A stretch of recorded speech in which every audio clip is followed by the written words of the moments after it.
Hi guys, have a nice day and thank you for watching Buhay sa Dubai Daily Vlog. And today guys, ito ang wow, ngayon lang pala akong pag-daily vlog ulit. So today guys, special po kasi yung araw na to. It's because one of our colleagues, si Marvin Bonifacio, last day na po niya dito sa Zarub as one of our waiter. Kaya may preparation kaming ginawa and then as parang despedida niya, so magpapakain siya mamaya. Tapos may plano kami. Okay, also kasi dito sa Zarub na kapag last day mo, binubuhusan ka na kung ano-anong tubig. Okay, so dyan lang kayo. Sasama ko kayo sa mga kung anong mangyayari mamaya.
Isang magandang morning from Mac Davis Restaurant. Ready ka na ba, Irene? Ready na. Okay. Wow, closing time. Oh. Nahanap mo, boy? Wala? Yung mga kalat-kalat dito, yung mga kalakal. Kalakal. Okay, so early morning, ginagawa ko ngayon is I'm actually typing some of my social media marketing project proposal. Kasi doon para sa bagong position na gagawin ko. So I'll be taking care of our company's Facebook, Instagram, Snapchat, YouTube, and Twitter accounts. So ito, I still have 30 minutes para gawin lahat to. Kaya good luck. Exciting sa bagong trabaho. Kasi ito yung something that I like eh. Kasi di ba yung if I'm handling the social media accounts kasi the social media marketing ng company namin. So lagi ako nasa online. And at the same time, I have a chance na gumawa ng mga video ads para sa company namin. So it can be a product, it can be a trivia, it can be a parang moments with our guests na i-share doon sa mga social media accounts. So abangan niyo po 'yun ha. I-announce ko din 'yun para mapanood niyo kung ano mga pinagagawa ko. Dapat.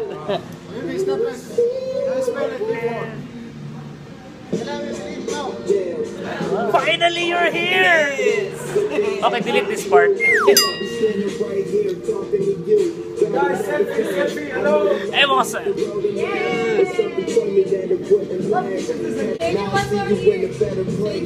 Can you stop?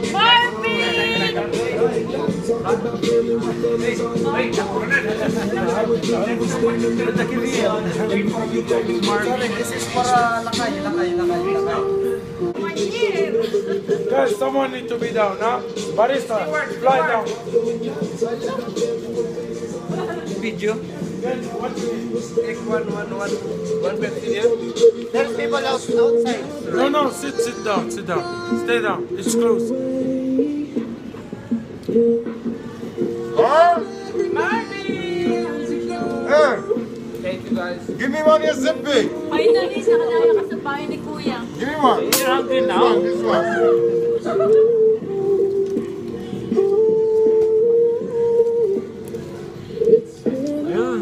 Thank you, Mr. Marvin. Thank you. How's everything? You good. For Marvin, Kalas. Whenever this guy, he comes in clothing, he finish 4 patiyar every day. How many? 4. Live control. Patiyar upstairs. Nutella party. Thank you, guys. Oh my god. Can you help me? Help me here. I will help you. Finally, huh? Ayun na sinumanada, sige sumanada. Lagyan natin ng chocolate ni Marvin.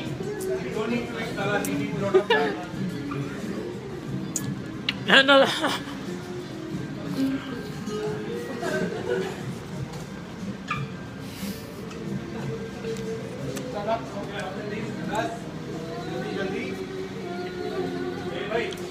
Especially call the guest staff, they will connect all the water. That is the blessing. The goodbye message, right? Now, make this one. Thank you so much. Thank you. Lakay! Ayan nga eh. Halika na, wala ibang tao. Anong pakiramdam? Basang-basa na. Masaya. Grabe! Kahit gaano ako kabasa, pero masaya ako kasi mamimiss ka tong mga taong to. Super. As in. Tignan mo naman, salad, chocolate, honey. Ginawang recipe. Thank you, thank you! Okay, Marvin, good luck ha. Natapos na po kasi niyang kontrata niya dito sa Sarong for 2 years. So talagang 2 totoong years, graduate survivor. yun. Graduate. Sa sobrang hirap ng trabaho dito. Good luck sa mga future endeavors mo. Okay, God bless always. Huwag mo kami kakalimutan ha. Ay, huwag mo kakalimutan.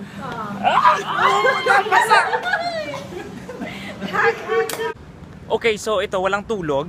Pero nandito ako sa Union Metro Station.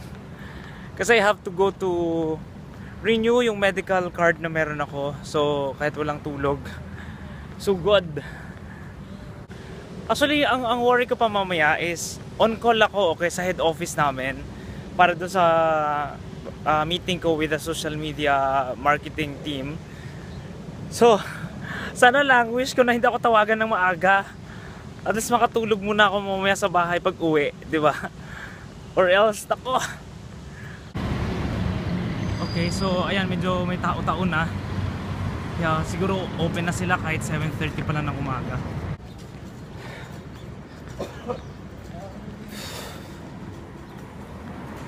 Ito mahirap pa nagtatrabaho ko sa restaurant. Every year kasi you have to renew yung ano mo yung health card. So kailangan mo to gawin every year.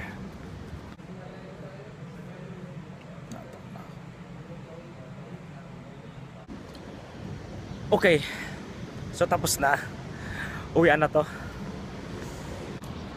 Okay,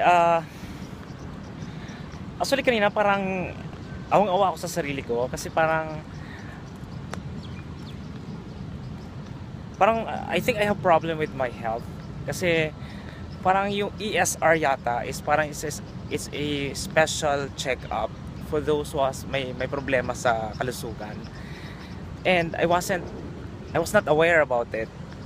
Tapos bilang kasama ko doon yung tipong parang mga sakitin, mga tipong ganun, tapos kailangan namin magbigay ng sample ng plema namin. Wala akong plema, pinabalik ako. Kailangan daw ng plema ko. I tried everything, halos umiyak na ako halos maluha-luha na ako sa pinipilit kong idual lang dapat kong idual. Wala talaga. So, ito now I realize na I think I really have to take care of my health. Kasi alam mo na, ngayon ko lang na nakikita na siguro nga masyado na akong papaya sa kalusugan ko. Although, ano naman yung sabi nila, it seems like I have a problem daw with my x-ray. Kaya they need yung parang second test para double check kung talagang I have problem or not. So I will get the result on the 13th. So antayin ko. Kaso nakalagay kasi sa note, ano na daw card pick up. So I think it's okay na. Let's hope na sana okay na nga.